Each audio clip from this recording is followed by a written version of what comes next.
What is happening, boys and girls? Fabulous View with Florida Metal Radio. Thank you for tuning in. Also, make sure you check out all of those little streaming areas down the bottom. Tonight, we've got an exciting show with the guys from Corium. We're going to go ahead and discuss new music, new material, and upcoming shows. Stay tuned.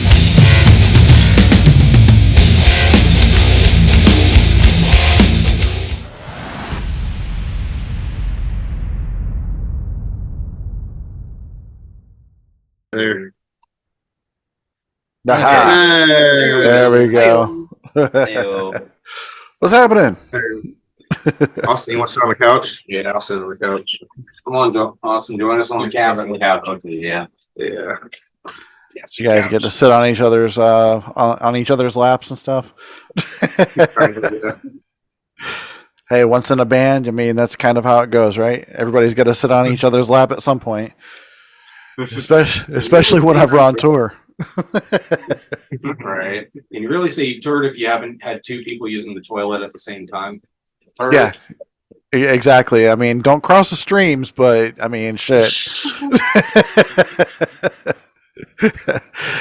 Oh, hell, guys. I mean, I'm sorry, this was a day late, but, friggin', getting old and getting migraines and stuff the way that I do, it put me back a day. So thanks for being understanding and for being on the show tonight. Like I said, a day late, but so how y'all doing? We're doing good, right? Yeah, we're doing pretty good. Yeah, nice. So John, I've known you from like Bloodlines and stuff like that, correct? Yep. And I think that at one point, weren't you like a fill-in drummer for Breathing Theory once or twice? I came on stage and featured a couple times with Breathing Theory. Gotcha. I think what was it once or I think it once? Did it at County Line Saloon? Was it once I did it? No, you did it at County Line Saloon and Boondocks. County Line and Boondocks. Yeah, and Boondocks, I believe. Yeah, and I was just kind of like, hey, I would like to do a song with you guys. I mean, I did Fireflies, I believe it was. Mm-hmm. Yep. Like One of my favorites. Yeah, it's definitely a fun song. I think I was actually at that show. That was a badass show, and I miss Boondocks dearly. But you guys have a new EP out right now, Chernobyl, correct? Yes. Mm-hmm. Yep, we do. So, what was your inspiration for writing this Chernobyl EP?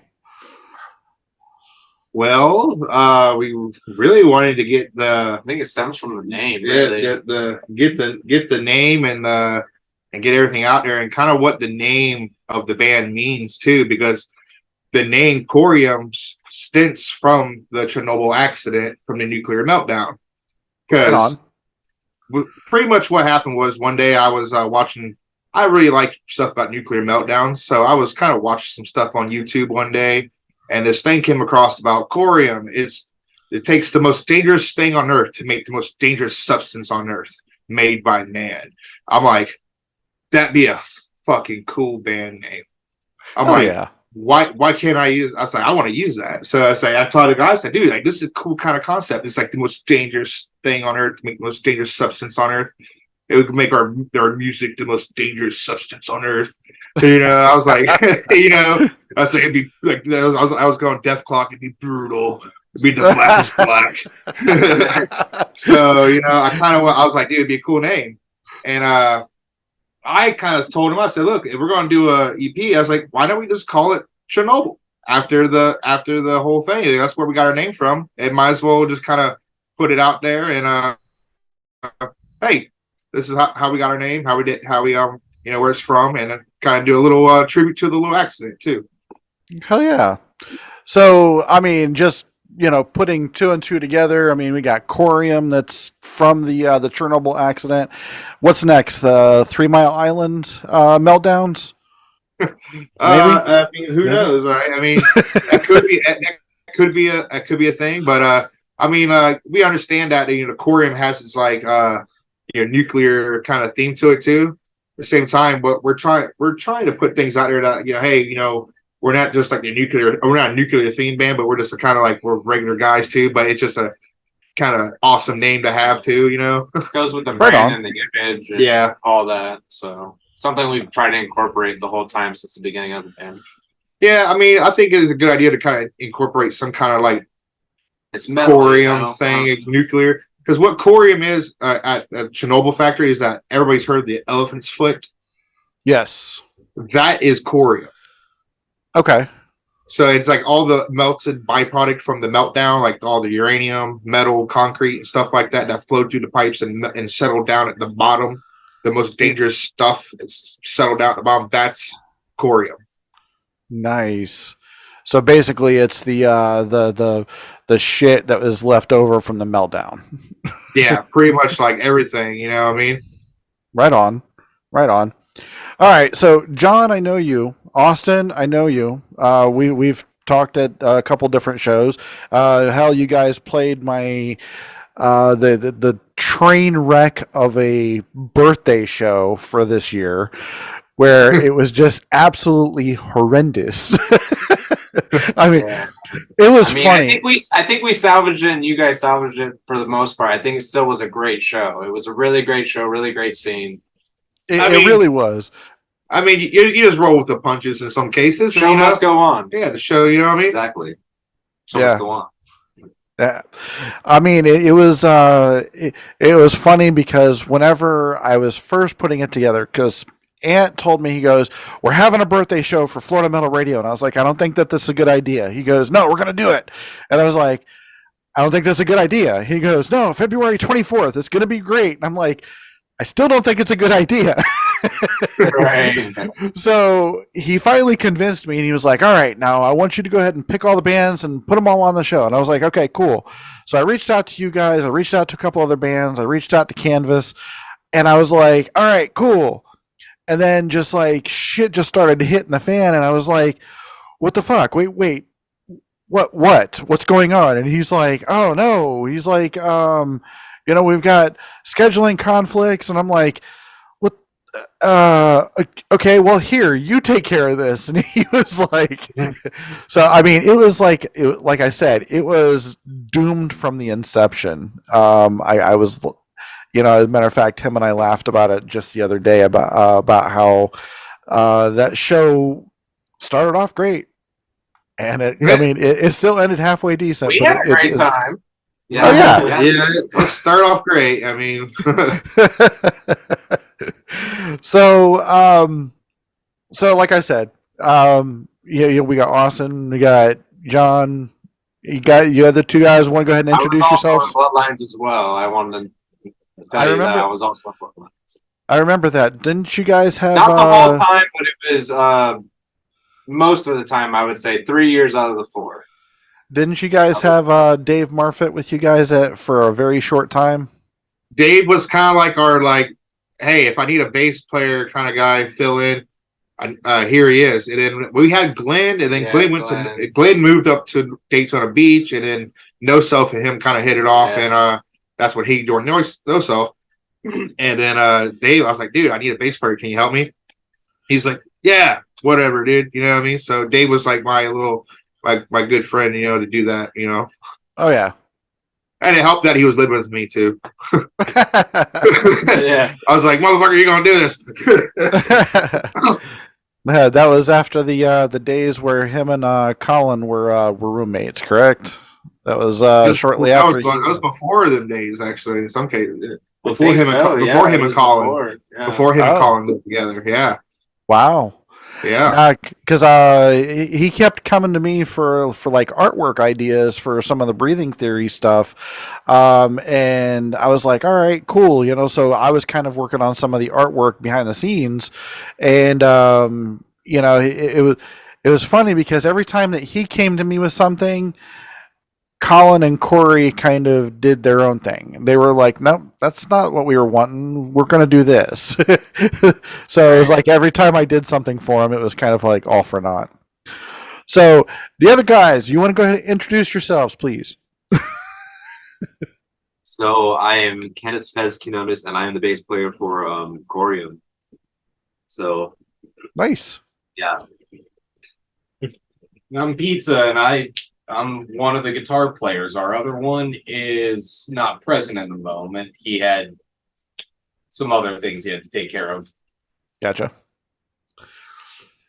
So, two of y'all, who are some of y'all's musical influences that brought? Well, actually, how did you guys come to be part of Corium?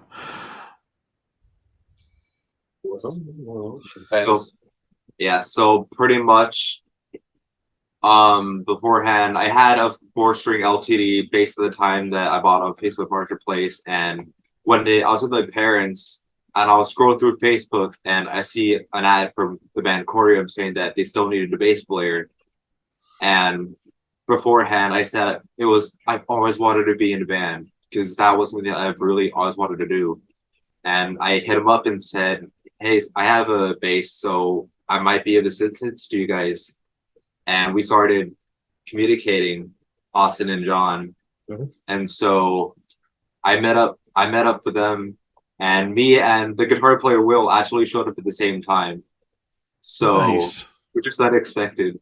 Yeah, so we and Will joined at the same time, which is pretty cool. Yeah. And so Yeah. yeah, and I started sorting up more and more on the vibes of Grid, and here we are. 2 years later. Yeah. Yeah, very Mhm. first band ever. And yeah. Nice. His first band ever. And the one thing about Fez that kind of attracted my eye to him when we were having these conversations, I was like, well, do you have gear? He's like, I got a bass, but what about amp and stuff? He's like, well, I don't have a bass amp. I was like, well, bro, you got to have an amp, to do this. Let us know if you're serious. Get one and let us know. And sure enough, like couple of days later, he's like, hey, I got a bass amp. It's ready to go. I'm ready to go. I'm like, well, damn, look at Nice. this. So he's got some drive, and I didn't know. I had never seen Fez, never even really talked to him in person. So he shows up at band practice, and he's this young kind of kid, like 20 years old.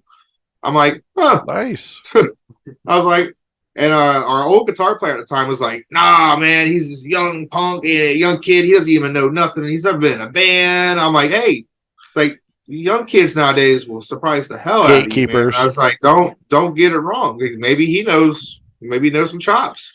Oh And, yeah. Fez his music background was kind of like a death metal. Yeah, I've always been like more of a death metal guy, from bands like Dying Fetus to even slam like Devourment and Ingested and Extermination Dismemberment. I've always been attracted to the heavier and darker side of the metal genre. I can thank Slayer for that, out of the big four. We all can. Slayer was the most dark and Slayer extreme. Slayer. Yeah, and then I progressed to Cannibal Corpse, and then I progressed to Devourment, and then Austin and Will got me into deathcore, and I've been super into Suicide Silence, Lorna Shore, and a lot of the newer bands. Right that on. They've been pretty much getting me into. Yeah. Death metal, baby. Yes. Oh yeah. Death metal baby. I'm It's funny because you were talking about your progression. It was the same for me. Slayer, then Cannibal Corpse. And I don't know if a lot of people remember the band, but Anal Cunt. Oh yeah. I remember. Yeah. Oh yeah. So brought up in discussion. I remember Animal. Oh man. I remember that too. Because I had a friend of mine that brought over, we're sitting there, we're jamming to fucking Cannibal Corpse and shit, and he's like, dude, you got to listen to this. He's like, Hitler was a sensitive man. And I was like, what? Here's a question. Do you remember some old local bands that were kind of like that kind of grindcore, deathcore, grindcore, death metal, Nail Shitter? It sounds really familiar. Nail Shitter. I don't even Was remember that early 2000s? Man, I want to say that was like early 2000s, probably. Yeah, Before man. my time. Probably like I was born through. early 2000s. There's a local band around here called Nail Shitter, and I had a little band at the time called what was our name? Burn Until Death or something Yeah, like that. it was Yeah, Burn it was Until no, it was Death. Burn Until Death. And we were playing shows with these guys called Nail Shitter and stuff like that. And they had some crazy gravity blasts and stuff like that. It was pretty insane. I don't know if you guys well, I mean, John, you might remember early 2000s there was a band called Filth Tree that Yeah. was that was I started that. Okay. I was the lead singer of Filth Tree before they changed their name to Filth Tree, and that's whenever I guess John and Aaron both came in to replace me. So Oh wow. yeah, long time. Yeah. Yeah. I mean, I remember a bunch of like old bands from back in the day, like Prefer 53, Cameron's Bongwater old Taffy, band. Huh? Bongwater Taffy. Oh, I've heard of them. I never seen them. But I heard them. I mean, a bunch of old bands. I mean, I went to a bunch of. There used to be a bunch of venues back in the day. Like, it used to There be really called- was. in Merritt Island. You had like two clubs. I remember one was called Ground Zero, Yep, I remember Ground and Zero. that was like one of the coolest spots to go to. And then there was one called, I think it was called Bustin' Loose or Club Devo. It switched names a couple times. Yeah, But it was there on Courtney and Merritt Island where that New Century Buffet was at. Yep. And it used to be a big club there before it was a restaurant. It was so cool. Yeah, there was also in Titusville there was Maxi Cinema Pub, which was the little basically it was a movie theater by day and it was a venue by night. So they had Yeah, I think I remember you saying the movie theater thing by day thing, and yeah, I think I remember somebody tell me about that place. I've never been there.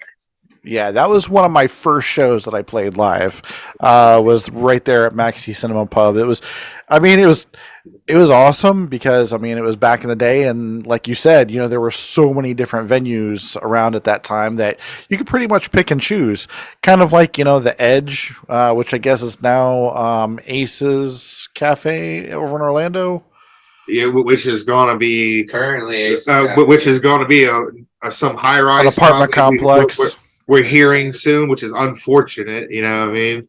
same thing There's with Shovelhead. Shovelhead's going too. And Shovelheads is something's going on with Shovelheads. We hear Changing so owners, or changing closing up shop, changing nobody owners or knows. closing up shop, something like that's going on.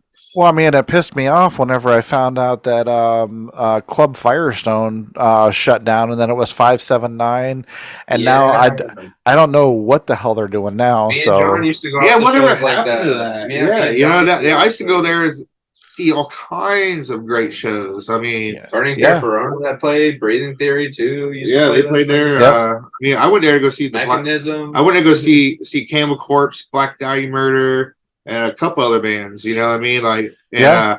I actually knew the guys from the Black Dahlia Murder back in the day. Trevor, rest his soul, Trevor. I think today is actually 1 year since Trevor lost his life. Unfortunately, that's Wow.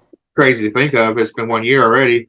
But yeah, I knew Trevor and Brian through a friend of mine named Derek, and I befriended them, and I took my wife now, but was my girlfriend back then, to go meet the guys from the Black Diamond. She's like, yeah, right. I'm like, oh no, trust me. You're gonna love these guys. And she's like, oh my god, these guys are nuts. And then like, I remember we were walking backstage at the concert. She ran into the singer from Camel Corp. She's like, oh, sorry. That's awesome. She's like, the singer from Camel Corp just ran into me. I actually met because at one time this was I'm gonna say maybe 2002 2003 Typo Negative played Firestone, and a buddy of mine actually his uncle owned Firestone at the time. So Right. my friend was like, hey, he goes, Typo Negative's playing tonight, do you want to come? And I'm like, yeah, hell yeah. So Hell yeah. we go there, and I don't know if you remember the old Firestone. They had you would go up the stairs to the VIP lounge. Yeah. Well, the VIP, that's where Typo Negative would hang out, and they would walk around and go down the stairs and stuff like that. Well, I actually had a chance to meet Peter Steele before he passed away. And it was up there in that VIP lounge because, like I said, my buddy's uncle owned it, and obviously everybody knew him, and he was like, "Oh yeah, this is my entourage," kind of thing, and kind of got me and two or three of my other friends up to hang out with them. So I mean, it was pretty freaking cool. I mean, they didn't really talk a whole lot, but it was a great show. I mean, I got to meet a couple cool people before they passed away. See, I met Dimebag Daryl, Vinnie Paul at Earth Day Birthday one year. Yep. They were some of the coolest guys, really hospitable to me, and I actually had a pass to go backstage with a friend of mine, and I got to meet, hang out with them and guys from Seven Dust and stuff like that. And then later on, I got to meet Wayne Static. And that's awesome. Damage Plan was playing the same show, and when I was meeting Wayne backstage, I was hanging out, and I hear over the radio, he's like, "Wayne, Dime's here. He's looking for you."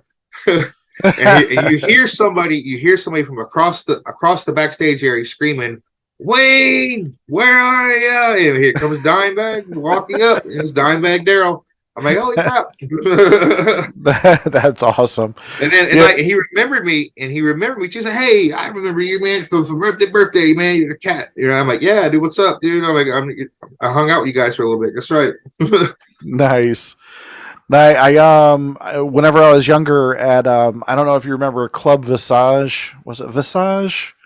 That was up there off of. God dang it, I can't remember the name of it off the top of my head. But Green Jello was opening up for Testament, and Propane was also there too. So Propane, I was probably 17 or 18 at the time, and I got caught for underage drinking, and they threw me out. So I'm like, well, this sucks. I came here to see Testament and Green Jello, so this is before they even changed their name to Green Jelly. So Right. they I go outside and I'm sitting by the buses and stuff, and then next thing I hear this like gruff voice, and he was like, "What the fuck you doing out here?" I was like, I got kicked out. He goes, "Oh, bullshit." He's like, "You're my guest. Get the fuck back in here." He goes, "That's where the party's at." And it was fucking William Manspeaker from Green Jello. So awesome. So I was like, "Oh shit, I just met the fucking voice of Green Jello." That's what? What? Later that night I met Chuck Billy from Testament. So I mean, that was probably one of my more exciting moments in history. But enough about me, enough about history. We're talking about you guys tonight and about, Yeah, let's get back on. We kind of derailed a little bit there. Yeah. just a little bit, off to the left. Go back to my day. And some of the other guys are sitting back on the couch going, "I wasn't even born then, so you guys shut up." Technically, Old farts. I'm the oldest guy in the band. I was So around somewhat then. I remember Green Jello or Day Birthday and stuff like that, but I was still very young. I'm the youngest one of the band. I'm an early 2000s kid, baby. Okay. He's baby. Yeah, you're the same age as let's see, you said you're 20 right now? He's Yeah, 21. I'm 21. Okay. So my one of my older sons just turned 21 here on April 25th. So All right, happy birthday to him.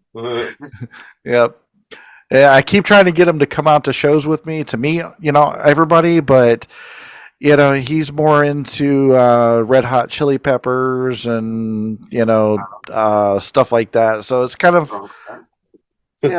more along the lines of So come out. We'll play Californication for him. yeah, absolutely. As a matter of fact, they came over the other day. They're like, "Dad, do you still have any of those CDs?" And I was like, "What are you talking about? Those CDs?" I was like, Yes, Right. yes, that's what we used before, Spotify. And he goes, oh man, Right. Yeah. It should have been like, oh, you mean my archives? he's like, he's like, can I see them? So I was like, yeah, sure. So I broke out my box of old CDs, and he was like, oh wow. He's like, this is an awesome one. He's like, I haven't heard this one, and he's like, can I take these? I was like, yeah, sure, take them. I guess that's the same feel. I guess that would be the same feeling I had when my dad would show me his records. I mean, I still own CDs. I have my own CDs at home. I have like a whole rack at home. We have CDs for the band that we sell. So I have a few CDs in my car. I guess we're old. Nice. Okay. I still try to hold on to that physical copy kind of guy. You know what I mean? Like, there's some people out there who like to hold a CD in your hand and go get the CD in some cases and like that. And then we got everybody just like, yeah, I'll just download it. Yeah. Hold that thought. Just give me 1 second.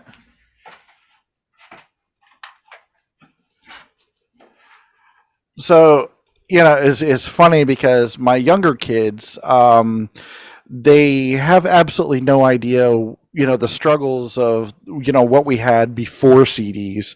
So I went ahead and I dug this out of storage, and this is a cassette tape. Yeah, cassette tape. Yeah, I know that. I used to have to rewind them with the pencil and all that stuff. You know what I mean? And my younger kids, 9 and 11, I showed them the pencil trick, and I was like, so here's a pencil, here's a tape. They're like, that's not a tape, that's a cassette. And I was like, we called them tapes. So and I said, what do you do with this pencil and this tape? And they're like, so I actually showed them the rewind the pencil with the pencil. Well, no, we actually thought about doing some. I entertained the idea of doing like some records of the Chernobyl EP we released. Right on. I mean, the vinyls of it. Do some vinyl copies. I was like, dude, we should do some vinyl copies because you can do the cool whatever, color of the vinyls nowadays too. You can do all that tie-dye kind of green stuff. It'd be really cool. Some transparent looking things. Yep. I mean, hell, you could do the radioactive symbol. I mean, you could do all kinds of stuff with it. I mean, there's records that have fluid in between, like what was it? What was it? It was some horror movie. It was Friday the 13th. They had one that had like fluid in between blood. Oh, nice. Yeah, it was like blood fluid. I'm like, they can do so much. I was like, dude, should we do like a vinyl for our EP release too? That'd be have a couple copies of that, But it was to just do a couple copies was still not in the budget. You have to do a lot, like so many amount. Exactly. So we're like, nah, we'll do that down the road, maybe. So. Yeah, I mean that would honestly be good for like a VIP kind of thing. Just have people go onto your merch stuff, and if they purchase the vinyl, then they get a shirt with it or something like that, and make it to where the price offsets one another. So I mean that would be awesome. I mean I would definitely go for something like that. As a matter of fact, one of the bands that I just interviewed a couple nights ago, Killed by Florida, the punk band out of South Florida there. Yeah, You've seen them. I've seen them. Yeah. Yeah, Sully's, I think, a couple times. Sully's, yeah. Yep. They got that song "Died DeSantis." It's a great song. It's funny. It's great. It really is. I mean, it's a very catchy tune. I mean, my 9-year-old walks around the house playing his Nintendo Switch, singing "Die DeSantis, die, die DeSantis, die, die." Jeez. So, but anyways, God, where was I going with that shit? Oh yeah, no, they actually just released some vinyls as well. So it's really cool because they have the insert with all of their lyrics and stuff, which that could also be something that y'all can offer as well. With the insert with the lyrics and some photos of the band and whatnot. Collector's items. We can show people how ugly we are and stuff. We're due for those for sure. Yeah. Stage. All right. So AJ's pretty. so you're over there just hanging out, just like chilling and not really talking and kind of looking at your fingers and stuff. Tell me about yourself, man. Go ahead and tell me your background, well, how you got into the band, and some of your influences. How I got into the band was I was in a band prior to Corium called Wolves at Your Door. I parted ways with them. I had nothing else going for me musically at the time, and then Corium, the guitar player that I took the place of, he parted ways with the band, and they were looking for another guitar player. And I hit a point where I'm like, okay, I got nothing else to do. I can try out for it. So I auditioned for it, came to a few practice sessions, learned the material, and I guess they were in the middle of actually recording the rest of the Chernobyl EP in the process. And I guess I vibed with everybody else, and they were like, hey, I like this dude, let's add him. Yeah, he came to the recording sessions. Like we say, like, well, he didn't record the EP with us, but He was there with me. he was there to support, definitely. Yeah. He was He was there for the vocal and sessions. that counts for me. He was there for Yeah. emotional support. Emotional support. Emotional And he bought- support and I guitars. believe he bought pizza too. Oh, you bought pizza. I think he did. Yeah. Oh, so you bought your way into the band. Yeah.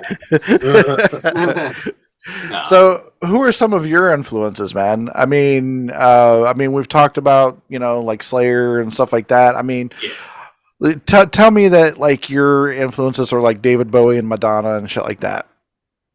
How did you know? I was about to say, not far off on that. No, it's like everybody else tends to do. It's like, oh yeah, it started with Slayer and all this, that, the other. But really, for me, it progressed. It went from like 80s hair metal, like Def Leppard and everything, gradually progressed to Ozzy, to Slayer, got into the military, and somehow I found out about Black Veil Brides, and I'm like, oh, listen to this, and Asking Alexandria, and then found about before that, though, it was actually him and Evanescence. Nice. Then it got to like Nevermore, then started going to shows around here, saw more bands, started seeing stuff like why am I forgetting the name? I'm all over the place. It's hard for me to pinpoint stuff, but most of Oh yeah. what I tend to lean on is a lot of that like early 2000s metalcore and stuff. With Like new metal. No, more like the metalcore, like Bullet for My Valentine, stuff like that. And Gotcha. then smattering of Evanescence and Nevermore, a little bit of Elevate. Okay. Now I Place. speaking of him, that was another person that I got a chance to meet at Mike Busey's house over in St. Cloud. Oh man. Yeah. The Sausage Castle. Oh Jesus, the Sausage Castle. We all have stories. I always wanted to go there. I've only heard stories. It's actually quite nice. Yeah. I mean, the old one was kind of all over the place, but it was funny because the night that I went there with a buddy of mine, and he was there to do the videography for some behind the scenes stuff for Jackass. So Wee Man was there, Bam Margera, Steve-O, Johnny Knoxville wasn't. What was the uncle's name? I can't remember the uncle's name. Oh, Don Vito. Don Vito, yeah. Yeah. He was there, and then the lead singer for him. So I'm sitting on the porn pew, which is basically, I don't know if you remember the porn pew, is basically a church pew that had porn pasted all over it. Yeah. I remember that. So I'm sitting on the porn pew waiting for, with the equipment and stuff, and I look over and it's the lead singer for him, and he's sitting there with Bam, and he goes, "Hey man," he goes, "You want one?" And he holds up, what I thought was a pack of cigarettes, and I'm like, "Nah, man." I was like, I don't smoke." And he goes, "No, no, no." He goes, "You're gonna want some of this." And I look down, and it's one of those one hitters. I was like, "Oh shit, okay." So smoking weed with Bam and the lead singer for him. Next thing I know, I'm doing naked cannonballs into the saltwater pool with Wee Man, Well, and that's the Sausage Castle right there. You Sounds know. like Yeah, outside yeah. activities. and then the fucking bar that they had outside, I started pouring drinks for all the ladies out there in the bar in my underwear. So I was doing kind of like one of those cocktail things where I was walking on the bar, just giving everybody. Bro, like, I mean, are you sure you're not my dad or something? You know what I mean? Like, because me and you sound exactly the same. That's the kind of shit, and the fucked up thing about it is that I was the designated driver that night. I don't remember how I got home, Nice. but all I remember is that I took my friend from St. Cloud and I took him up to his apartment up by Orlando International Airport, and I came all the way back to Titusville because I was living in Titusville at the time. I remember waking up doing about 5 mile an hour in the center median of the my car, just grass flopping everywhere. kind of idling. Right, and I wake myself up and I'm like, where the fuck am I? And I'm like, how did I get here? And I was maybe 7 miles away from my house. So yeah, that was a very rough night. There was a lot of video footage that I will not. I have asked explicitly not to release video footage. I may or may not go to jail for something. I've never been to the Sausage Castle. I would love. So, like, if Mike Busey, if you hear this, Corium would love to play at the Sausage Castle one time. You know what I mean? Because, well, we would come out and we would throw down, buddy. Oh man, I've got some stories. There you go. Yeah. Raise some hell, raise some Dale. I've got some stories about Mike Busey, man. We went down to West Palm one time, and we were down there for a skating event at Nikki Sixx's. Was it Hollywood Boulevard or some shit like that? That was. You had a micro USB-C. Like my phone charger. Yeah. There you go. Yep. Are you good? Gotta plug this in real quick here. Oh, okay. Turn my PlayStation on. Yeah, low battery. Gotcha. Dang technology. Turn the PlayStation on and plug it in, and then there we go. And Oh my god. There we go. Let's bring up record. There we go. Well, Nice. But, so where were you, sir? we were down in West Palm. It was Nikki Sixx's grand opening, so he had some skating event down there, and it's the same Nikki Sixx from Motley Crue that you're thinking of. But we go down there, and we're in the hotel with Mike Busey, and he's running down the hallway, and he's very, very, very intoxicated on all kinds of stuff. And he sees all of these plates that people leave out in the hallway for, like room service and stuff like that. That he used to call them hallway treats. And Oh God! and he was eating off of all of these plates that were in the hallway. He might get a good treat if they didn't get to the door yet. It was a full hamburger. Oh my gosh! Yeah. So, anyways, Austin, you and I, we've discussed some stuff, at shows, and we've talked here and there. But I don't think I ever got some of your influences and your backgrounds, man. On who? Fez? Awesome. Oh, Oh, Austin. man. Okay.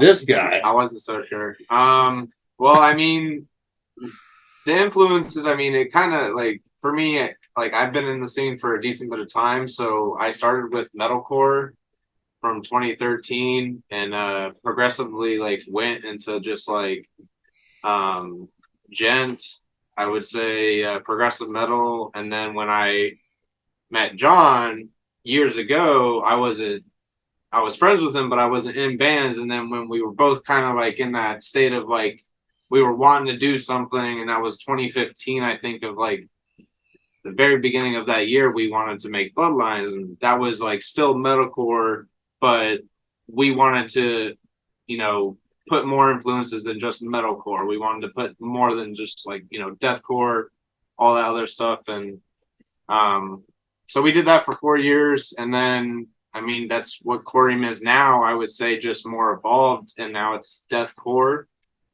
But all those influences from metalcore to deathcore for me are kind of just like For Today, which isn't really around anymore. Fit for a King. AJ said Asking Alexandria. That was an early one for me back in the day, and just like all those type of core bands, really. Right on. My damn music background is like a stupid roller coaster. Well, do tell, my friend. Oh God! I mean, first off, like I'm an '86 baby, so Okay. I was born in '86, and when I started listening to music, I started listening to like Michael Jackson and like Meatloaf, Elton John, and all these things. All my parents' records they had in the living room when I was a young kid. But then as I got older, I kind of became a little pop kid, and but let's just say, let's not say it too loud, I guess. But I used to listen to Hanson. Yeah, Bop, bitch. yeah, right. But legitly, yeah, I used to listen to Hanson when I was a kid because like they were a couple brothers and they were Get an open port somewhere. they were doing their thing over there. They were doing their thing like I'm like, oh wow, this is cool. And like a bunch of young kids selling out arenas. I want to do that. Right. Why can't I do that?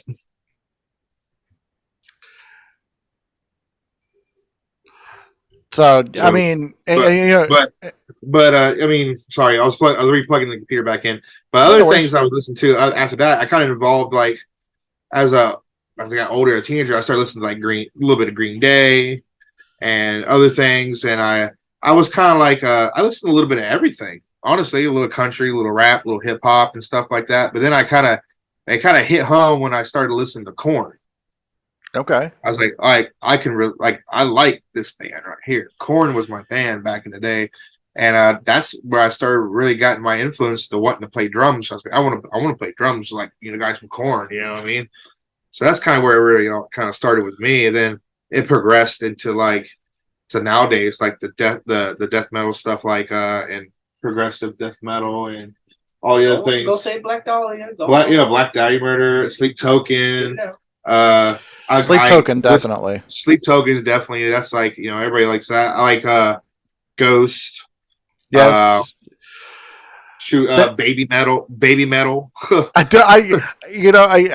hear a lot of people dissing on Baby Metal and Ghost, and I'm like, and I want to speak up, and I'm like, I like those bands. Why are you talking shit? It's weird. You need Type C. Yeah, USB for that. Let's see here. But other than that, man, that's pretty much my jam right there. Black Dahlia, other things, and Sleep Token, Ghost. It depends what kind of mood I'm in.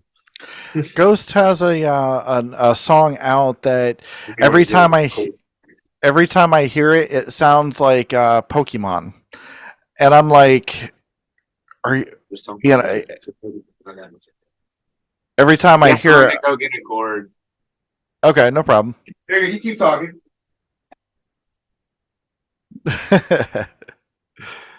Yeah, nothing wrong with Ghost though. No, not at all. Yeah. I mean, It's like, oh, it's not metal enough, and that line just keeps getting pushed further and further. I hate these gatekeepers that are just saying that it's like it's not metal just because they don't think it's metal. But like you were saying earlier, Def Leppard. I mean, look at that right there, man. Freaking Def Leppard, On Through the Night. That's my freaking cassette, dude. I've worn 3 of these cassettes out over my lifetime. And people used to do the same shit with me whenever I was listening to White Zombie. They were like, "Oh, White Zombie's not metal. White Zombie's crap," and I'm like, "Who the hell are you telling me that?" But you know who White Zombie is now? But I like Rob Zombie. I was like, well, I mean, damn it. Right. Do you realize who Rob Zombie is? Exactly. Now, Rob Zombie, the first time I saw him, he was promoting Les Exorcisto Devil Music Volume 1. It was at Headbangers Ball with Ricky Rackman, and he was painting the set. They was doing all of his artwork on the set behind, and I just thought it was the most awesome fucking thing ever. Just watching him, painting these fucking creatures all over the place, and I thought to myself, I'm like, I want to be that. I want to do that. Right. So, I mean, and that's what I did. I fucking did that. But if everybody listening to the show, you guys definitely have to go and check out Corium, because Corium is great live and even better on their streaming. You guys are on top of your game, and I admire the new stuff. I had a brief opportunity yesterday, in between some of my surges, my headache, to listen to 1 or 2 songs from the Chernobyl EP. So I definitely dig it. But so it gave you an instant headache again when you listened to it. Actually, now actually, I was in and out of consciousness most of the day, so it's like I woke up and I was listening to Pink or something like that. Hey, why not? But so after, like I said, after Chernobyl, what do you guys got planned? Well, actually, you know what? This is your new EP. What do you guys have planned as far as shows? Well, let's see here. This Saturday at Wids, on the 13th, we are playing. We're playing with What We Seek, and we're playing with Silamara. We just have 3 bands on the bill, I think, so far. That's at Wids in Melbourne, and it's Silamara, Corium, What We Seek. So, and I know Silamara is a pretty big, band from what I've heard. They're pretty good. We haven't heard them yet, and I know What We Seek is a really found band as well. And then let's see here, Saturday the 27th. We got Metalworks. Yeah, Metalworks Live. That was the show that got moved from Shovelhead. So not Shovelhead on the 27th. It's Metalworks. Okay. And then we got the last one we got right now booked is July 16th. We're actually playing the Orpheum in Tampa for the very first time. So nice. Definitely come out. So we're hitting the Orpheum finally. So who are you guys playing with out at the Orpheum? Burn Forever. I think it's Not Promised Tomorrow. You know them, and Final Feud. Okay. Yeah. And then obviously we're playing as well. And then I think it's for a cause. They call it the Fight for Humanity show. Okay. I think that's a charity, if I'm not mistaken. I don't know for sure. Yeah, there's also Not Promised Tomorrow. I said that. Yep. But, yeah, that's pretty much all the shows we got right now. We're actually planning to record in between that time frame. We already have started, and we're in the process between the 2 singles that we were gonna release at the same time. And we've been saying that at all of our live shows. Usually, by the time we're done playing, because we played those last two in the set. Those will be the 2 new singles. Okay. There's no date or nothing on them. We're just still working on them, but people know them as Raise Hell, Praise Dale, and Little Shop of Horrors. Nice. Title track for the next 2 singles. Yep. We kind of just want to get those out there, So it's like pretty much all our songs except for one, but we want to just get like everything out there that we kind of have, and then we're going to start. We got some other things we have been working on in the background that we're trying to get the little bugs worked out and refine a couple things because let's see. Damnation was our like newest song that we like kind of like to show like where we're kind of what we're trying to go for and what we're trying to do in our new sound. And we're trying to make sure we can keep bringing that great song to you guys again. So we got a couple good things that we're working on, but we're just trying to refine them. And I think that's why we have the shows in between May and July like that. So we're thinking in June we're going to be kind of like strapping down and taking a little break from the shows so far. But I mean, something pops up that hey, that's kind of cool. Let's go do that real quick. We may go do it, but we're kind of like in June. We're going to kind of work on the songs and keep them focused and get Raise Hell, Praise Dale, and Little Shop of Horrors out there, and then work on these other songs at the same time and try and get it all done. Yeah, right on. So now, do you guys for the Chernobyl EP? Are you guys putting out new merch for that, or are you guys going to just, promote the original stuff? Well, we have the hats that we're currently getting here soon. We just Tomorrow, posted actually. those up, and we have those. Those are kind of like there's no Chernobyl style, but those hats are to like, the new style that we're bringing with that merch. And we don't have the Chernobyl stuff, but Devil's Playground is a shirt that we do still have, and we do plan on still making. So that is still a part of the EP for that. As far as any particular song, we're not really a huge fan of going after select songs for design, so we might do something as more of like a representative whole. Yeah, like we have those two shirts we have out. The one's Devil's Playgrounds EP design. And we got CDs still. And then but we wanted to kind of like do our next merch design, maybe something that's not related to like the album or anything like that. Just something funny. We have a design idea. I have a design already, but it's a pizza, like a mutated pizza. It says Corium over top of it, and I put it on the band post a long time ago on the band website, and everybody's like, dude, I love this, make this a design. It's like, dude, we should really make this in design because people just love it because it's just a slice of pizza that's mutated. Nice. Yeah, and a couple other things I think we wanted to try to, and the pizza just relates even more because we got Piazza. And who doesn't like pizza? Yeah, true. I will say this though, pineapple does not belong on pizza. Fight me over it. Oh, okay. All right. You know what? Interview's done. No. I won't fight you over. Hear me out. Kiwi on pizza. Oh God. Fez, get out. Right. You're out. You're out of the band, Fez. You know what? I'm kind of open to it. I like sweetness on the pizzas, as long as it's got the meats and stuff like that. A pineapple on pizza guy would say something like that. Oh, Hey! That shot's fired. Wow.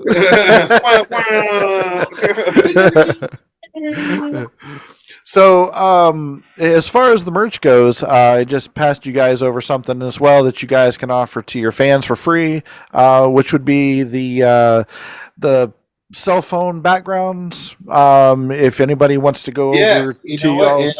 We really appreciate you doing that little thing. That looks so cool, man. Like we have it on all our phones, and we've been giving it out and telling people, hey, everybody's like, oh, that's going to be my background stat. I'm like, yeah, dude, definitely. Yeah, see, Austin has it on his phone right here, right now. Nice. That's awesome. Adrian's got it on his. Mine's over yonder somewhere. I didn't even have to change the green font too. It was just matched it with it. I was like, this is awesome. It just Yeah, goes so it was well really with cool. We appreciate that, man. Yeah, A lot of absolutely. people liked it too. And then I just got done with and you guys saw the sneak preview of the Not Promised Tomorrow one for those guys, and I also did one for Killed by Florida. I went ahead and I did one of their album covers, which was War on My TV, and that was a lot of work to do that one. That was a lot of fun, but it was a lot of work. Yeah, You got the Not Promised Tomorrow one looks real good, man. You know that's a good thing for him. I think Better logo. I Better like logo. that logo. Yeah. oh, Man, yeah. not saying the logo was shitty or anything before, but you know, logo's a logo. But that definitely Right? represents them very well. Now, Matt went ahead and sent me that a couple nights ago, and he's like, "Yeah, this is the new logo. This is going to be on the new album coming up." And I was like, "Okay, well, send it over, and I'll make you guys a background." So he sent that over, and I was supposed to, like I was supposed to interview you guys last night. I was supposed to send that background for him last night as well. But like I said, just I was dead to the world for everybody. I think I slept like a total of 27 hours yesterday. Well, the last 2 days. But so, anyways, guys, thank you so much for being on the show. You guys are always great. John, Austin, AJ, Fez, I enjoy talking to each one of you guys. I look forward to seeing you guys out at more shows. Who knows? I might show up at the WIDS one down in Melbourne. If I'm not mistaken, that one is Anthony put that one together, right? Yeah, Yeah, that's yeah. another thing. We wanted to give some shout outs to a couple people. And Ant was one of those people. Ant has gave us a lot of shows. He is doing his best to keep the scene alive here in Brevard County area.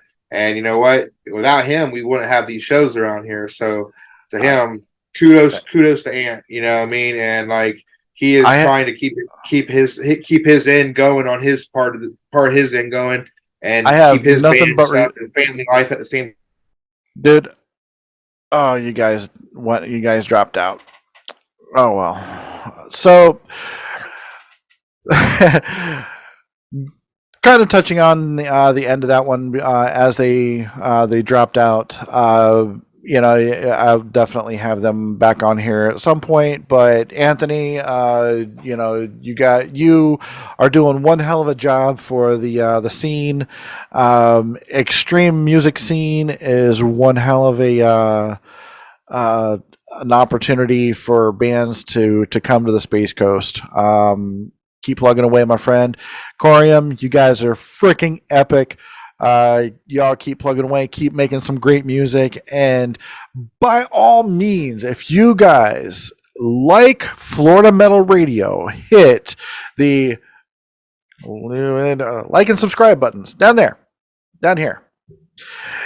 Make sure that you guys go down there and follow me and follow for all the bands. Peace. Catch you later.